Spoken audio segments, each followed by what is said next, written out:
Thousands of years ago, the prophet Isaiah stated the following words: O Lord of hosts, God of Israel, that dwellest between the cherubims, thou art God, even thou alone. Of all the kingdoms of the earth, thou hast made heaven and earth. Brothers and sisters, we know that end-time prophecy predicts a man of sin will stand on earth proclaiming himself to be a god in the last days. Worse yet, he will claim the title of Jesus Christ himself. The wonderful thing here is, it is also prophesied that students of prophecy will be able to point this man of sin out rather boldly. It says in 2 Thessalonians chapter 2, verses 3 and 4, that we should let no man deceive you by any means, for that day shall not come, except there come a falling away first, and that man of sin be revealed, the son of perdition, who opposeth and exalteth himself above all that is called God, or that is worshipped, so that he, as God, sitteth in the temple of God, showing himself that he is God. Now, as we look at the churches today, we see a very noticeable falling away from Christ. Today's Christian appears no different than those that deny Christ as Lord. They drink alcohol, they smoke, they have premarital sex, they wear offensive clothing, they listen to rock music, and even go to R-rated movies, just to name a few. And by the way, the standards for rating movies has changed drastically. What they give an R rating to today would have been an X rating just 25 years ago. So, since it's so easily seen today that a falling away from Christ has been fulfilled by the churches, has the man of sin also been revealed as the prophecy predicted for today? Is there really a man that claims to be a god on earth right now? Well, besides all the false Christs that are running around today that Satan uses to try to cloud the issue and pull the onus off the real man of sin, there is one church that does have a leader who has claimed to be a god since as far back as 538 AD. In fact, the leader of this church still claims this title in writing to this day. It seems that John Paul II now presides over the universal church from his place upon Christ's cross, said Bishop Dunn, who traveled with 7 other prelates to Rome. The Pope is of so great dignity and so exalted that he is not a mere man, but as it were, God, and the vicar of God. The Pope and God are the same, so he has all power in heaven and earth.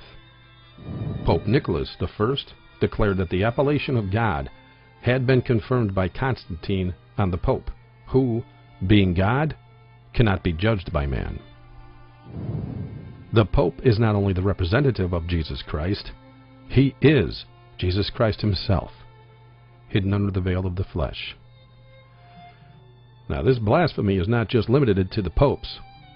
The priests themselves have proclaimed themselves to be a god on earth as well.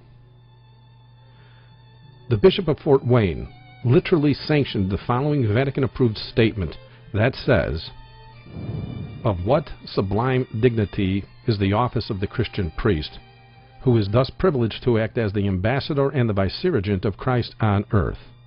He continues the essential ministry of Christ. He teaches the faithful with the authority of Christ. He pardons the penitent sinner with the power of Christ. He offers up again the same sacrifice of adoration and atonement which Christ offered on Calvary." No wonder that the name which spiritual writers are especially fond of applying to the priest is that of Alter Christus, which means, for the priest is and should be another Christ. If you would like many more quotes on this topic, just go to the URL you see on the screen right now. Now, if you go to ribbontogon.org, you will find just about 9,000 pages of documented facts that have been accumulated after nearly 30 years of research, proving that absolutely every sinful desire that has ever been known to man have been embraced by the popes of Rome. Everything from child rape to murder, from blasphemy to satanic ritual, from bowing to false gods to actually torturing hundreds of millions that refuse to bow in worship to the popes. These horrific acts and countless more have been committed by the popes of the Roman Catholic Church all throughout history. Prophecy stated we would know who the man of sin is in the very last days, and thanks to the historic facts being at our fingertips since the inception of the Internet, we now have no doubt as to who fulfills this prophecy today. Still, There's one more piece of evidence you need to see that locks this all down as an absolute prophetic fulfillment by the Roman Catholic popes residing in the Vatican. Now, you've already seen some of the statements made by the popes and the men that worship him, claiming he is a god on earth. But do you recall the statement made by Isaiah the prophet that was shared at the beginning of the video? When speaking of our Creator God, Isaiah the prophet said, O Lord of hosts, God of Israel, that dwellest between the cherubims, thou art God.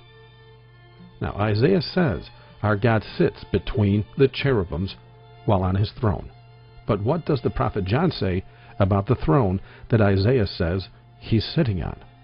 Revelation 20, verse 11 says, And I saw a great white throne, and him that sat on it, from whose face the earth and the heaven fled away, and there was found no place for them. Now, according to the Scripture, not only does our God sit on a great white throne, he sits between two cherubims. Now notice the following photographs of an actual Roman Catholic Mass in the Vatican. The Christian God truly does know the end from the beginning. His prophetic word proves this rather openly.